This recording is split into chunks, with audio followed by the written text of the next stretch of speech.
अस्सलामुअलैकुम, आदाब and welcome back.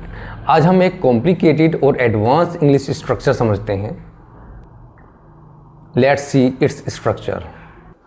I did not expect it और any other object plus to be और any other verb plus adjective. Let's get started. I did not expect you to be so late. मुझे उम्मीद नहीं थी कि आप इतने late होंगे। I didn't expect you to be so kind. मुझे उम्मीद नहीं थी आप इतने अच्छे होंगे। I didn't expect the meeting to be so long. मुझे उम्मीद नहीं थी मीटिंग इतनी लंबी होगी। You don't need to do something extra. You just need to use I didn't expect it or any other object and sentence बना देना है। I did not expect you to cry. मुझे उम्मीद नहीं थी कि आप रोना शुरू कर दोगे। I didn't expect you to be so harsh.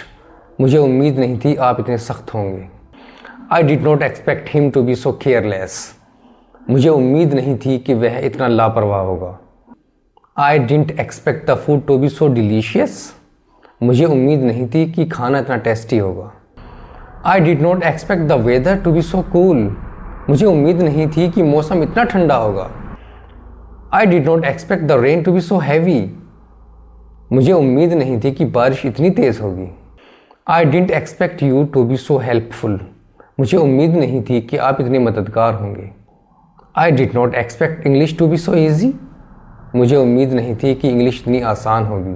So it's very easy.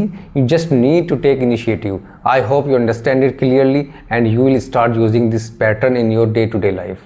Assalamu alaikum.